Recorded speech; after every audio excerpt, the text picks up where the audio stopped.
we're going to be reading Daniel in the Lion's Den. Daniel lived in Babylon. He was not in his own country. Daniel was a prisoner.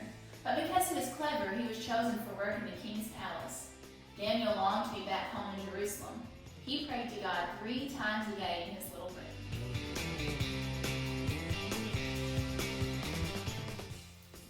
One day, Babylon was captured by the Persians. There was a new king called Darius. He knew that Daniel was a very wise man, even though he was a foreign prisoner. Whenever he needed help and advice, the king sent for Daniel. Daniel always asked God for the right answers. There were many other wise men in Babylon. They were jealous of Daniel. Why doesn't the king call for us when he needs help, they said, instead of the foreigner Daniel?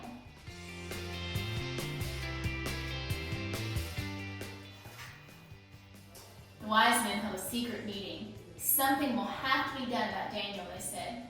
How can we get rid of him? The trouble is, one of them grumbled, he's such a good man. We can't get him into trouble for anything, unless it's to do with his God.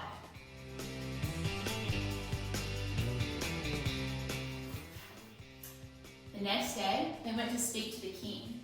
King Darius, live forever, they said. You are the best king Babylon has ever had.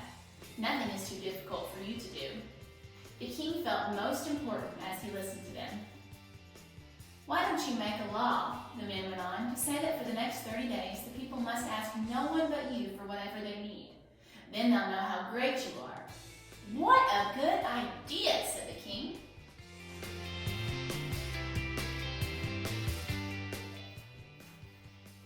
Daniel was in the palace when the new law was read out.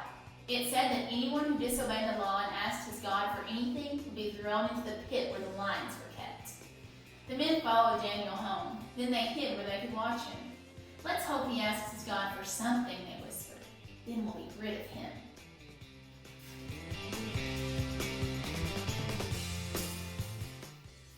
Daniel thought about the new law as he went home. He always thanked God for his help and for taking care of him. But there were things he asked for too. The king's law had said he must not do that. Daniel went to the open window. He started to pray out loud to God, just as he always had. The men who were hiding nearby saw Daniel at the window. They heard him asking his God for what he needed. They were so pleased. They ran to tell the king that Daniel had broken his law. The king was very sad. He did not want to hurt Daniel. I wish I had made that new law, said the king. Those men are only jealous. Now I shall have to throw Daniel to the lions.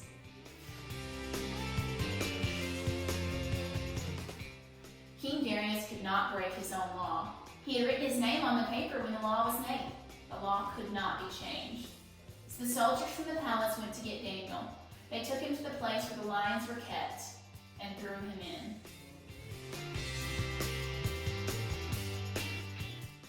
The king went back to his palace. He knew how silly he had been to make a law like that. He couldn't sleep. I do hope Daniel's God is as powerful as Daniel says he is, the king thought. Perhaps he will save Daniel from the lions.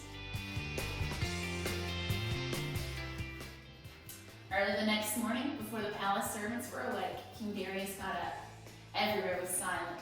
He hurried to the lion pit. Daniel, can you hear me? The king called out. Has your God been able to save you from the sharp teeth of the lions?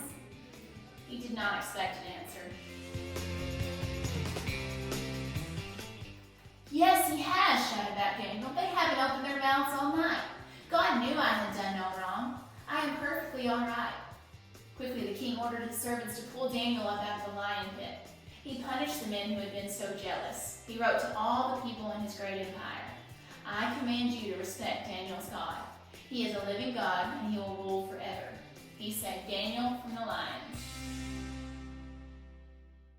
And at the end, guys, I just want to remind you today that the same God that Daniel served is the God that we serve. And you don't have to be afraid. We don't have to be scared of the things that happen. We just have to remember that if he can save him from the lion's den, he can also save us from all of the things that will come at us. Have a great day.